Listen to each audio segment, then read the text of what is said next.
Bismillahirrahmanirrahim. Assalamualaikum warahmatullahi wabarakatuh. Apa khabar semua murid-murid darjah 2? Saya doakan murid-murid darjah 2 diberi kesihatan yang baik oleh Allah Subhanahu wa taala insya-Allah.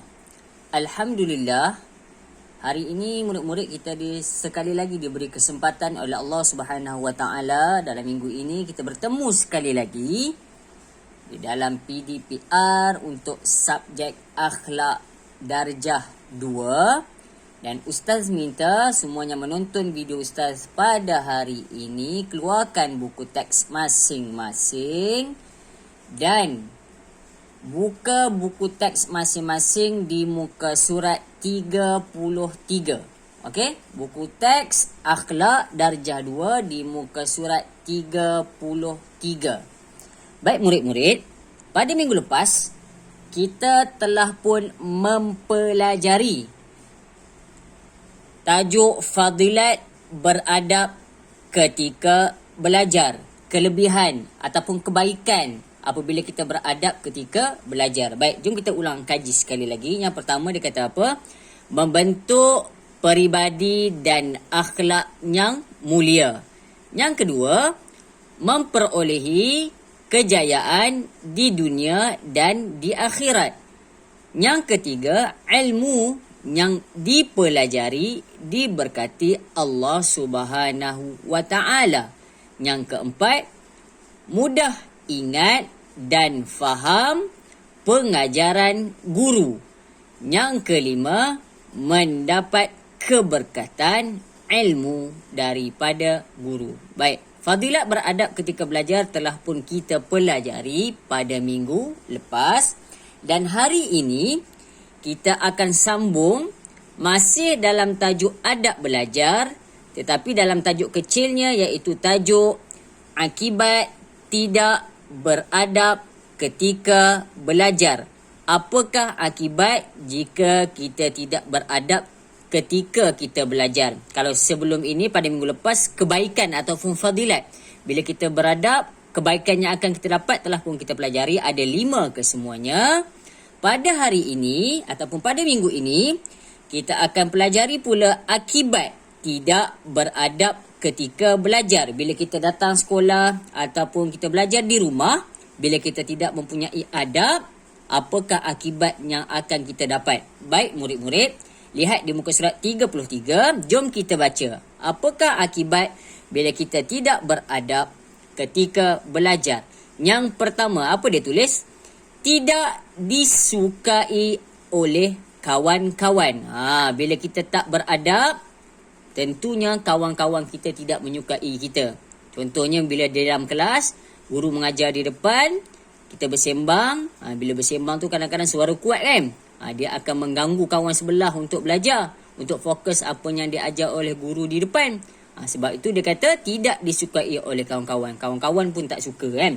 Pelajaran dia untuk fokus apa yang guru mengajar di depan, dia tak dapat fokus, jadi dia tak suka orang yang tidak beradab kepada guru ataupun tidak beradab ketika belajar. Baik, yang kedua murid-murid, apa dia kata? Tidak disenangi guru. Bila kita tak beradab ketika belajar. Yang kedua, tidak disenangi guru. Apa maksudnya? Guru tak sukalah.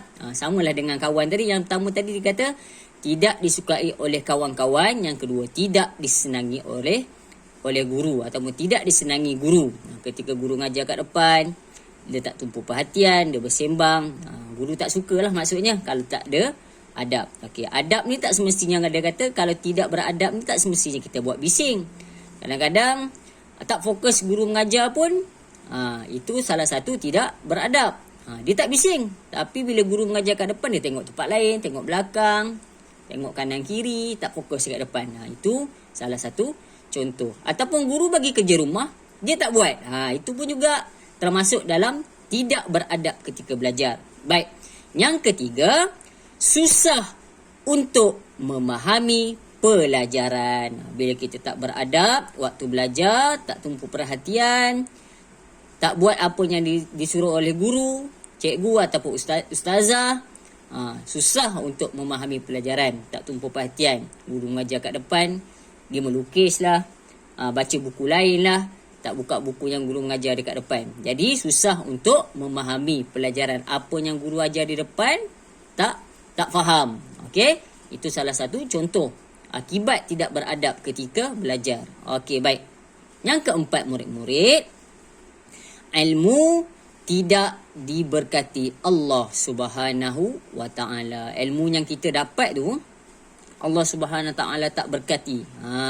Walaupun kadang-kadang ada orang belajar, dia belajar tak beradab. Tak ada adab dengan guru, dengan rakan-rakan dalam kelas. Tapi apa yang guru ajar dia faham. Tetapi apa keburukannya? Ilmu yang dia dapat tu, contohnya hari ni dia belajar muka surat, contohlah kan. Dia belajar buku teks muka surat 20. Apa yang guru terang dalam muka surat 20 tu dia faham. Tetapi antara tidak berkat ni, antara ilmu yang tidak berkat ni, dia faham apa yang guru ngajar, tapi mungkin satu hari nanti dia tak akan dapat amalkan apa yang dipelajari dia. Salah satu contohnya macam ni Ustaz bagi Ni tanda ilmu tak berkat. Hari ni contohnya guru tu mengajar fadilat beradab ketika belajar. Guru pun bacalah membentuk peribadi dan akhlak yang mulia. Dia faham, semua dah hafal, dapat hafal. Tetapi kelima-lima fadilat ni, walaupun dia faham, disebabkan dia tiada keberkatan ilmu, dia tak dapat amalkan apa yang ada di dalam buku yang telah dipelajari, kan? Tu yang dia kata kat sini, ingat lagi tak minggu lepas tak ajar, ilmu yang dipelajari diberkati, itu fadilat. Keburukan ataupun akibat ilmu tidak diberkati Allah. Kalau ilmu berkat, apa yang dia belajar walaupun sikit, dia mampu amalkan di masa-masa akan datang. Berbeza dengan ilmu tidak diberkati. Dia faham apa guru ajar, dia boleh buat aktiviti yang dalam kelas ataupun kerja rumah yang guru suruh buat di rumah. Tetapi bila satu hari nanti apa ilmu yang dia belajar, dia tak dapat amalkan. Okey, boleh contohnya guru ajar pada hari tu tidak boleh bercakap bohong, kan? Dia faham kita orang Islam ni tak boleh bercakap bohong. Dia faham, tapi disebabkan dia tidak ada adab ketika belajar, satu hari nanti dia akan bercakap bohong.